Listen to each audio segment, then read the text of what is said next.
Now, you may have heard of a very small rocky outcrop island about 15 nautical miles off the coast of Iran called Kharg Island. What is its significance, and why are the US making plans to potentially try and seize it?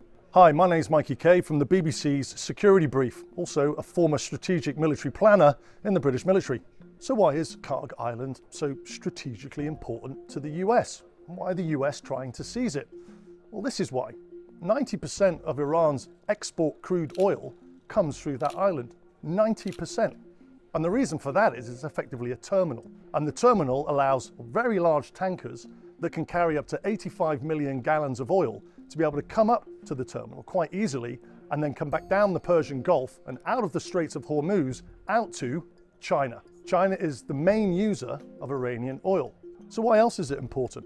It's also the economic lifeline to the Islamic Revolutionary Guard Corps, or the IRGC. And if you take that island and you hold it, then you're effectively cutting off their lifeline, their ability to be able to conduct war. Now, there's been a lot of chatter, both in open source intelligence and online, about the Americans drawing up what's called a concept of operations, a CONOP.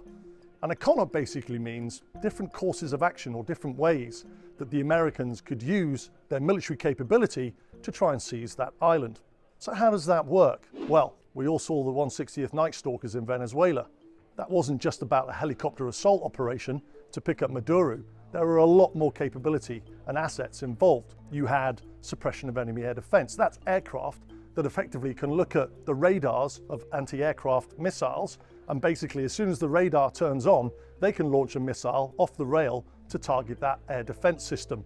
You've then got intelligence, so Reapers, MQ-9 Reapers, drones effectively with really sharp electro-optic cameras and forward-looking infrared cameras that need to be able to sanitize the area. And then of course, you have the helicopters themselves. The helicopters would need to be probably the MH-47 Chinook. That has the biggest range and also can carry the biggest troops. The troops involved would likely be Delta Force, which is the same unit that took part in the Maduro operation.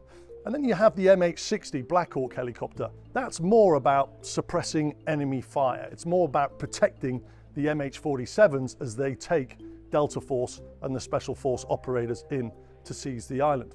So how would that work? Well, it's 140 nautical miles from Kharg Island to the coast of Kuwait. And helicopters generally travel at about 120 knots, which is 2 miles a minute. That makes it a 70-minute transit from the coast of Kuwait to Kharg Island. However, when the aircraft get there, it's not like they're dropping off and then they're returning straight away.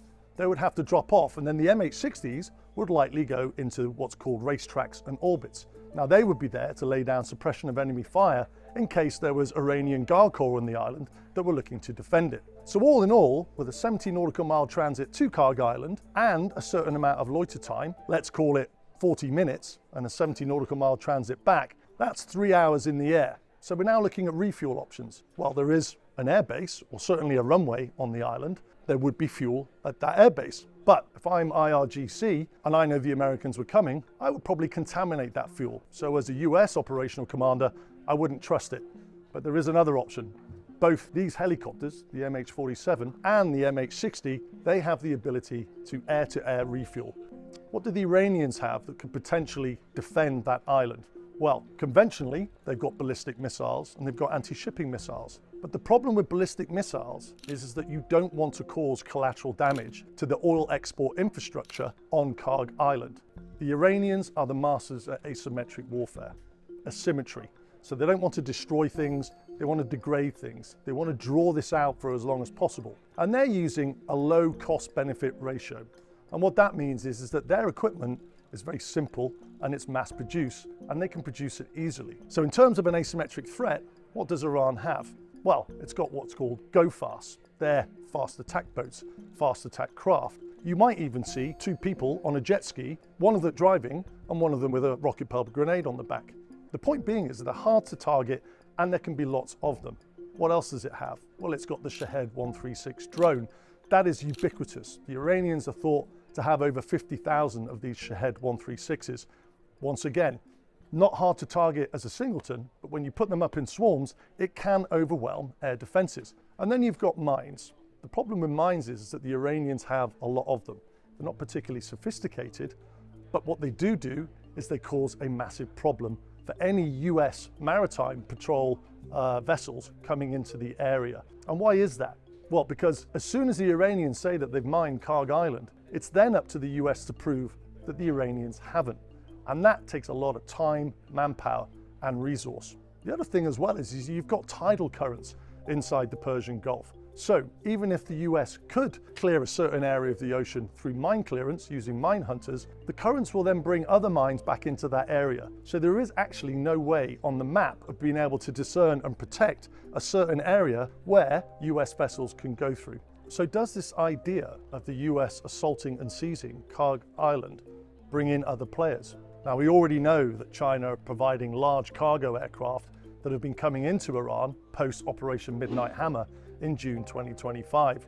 What they've been bringing into Iran, we don't know. But there are ideas that it could be bringing in ballistic missile capability, surface-to-air missile capability, anti-shipping capability, and also radar systems that aren't as vulnerable to those suppression of enemy air defense aircraft than we think. So they're certainly supporting Iran right now. We know that the US is trying to degrade and destroy Iran's ability to make military capability, its defense industrial base. So if it can seize Kharg Island, does it have the capability to defend it without damaging the infrastructure? And if it does, what is that going to do to global oil prices? And what's the potential for other actors, such as China, to get involved?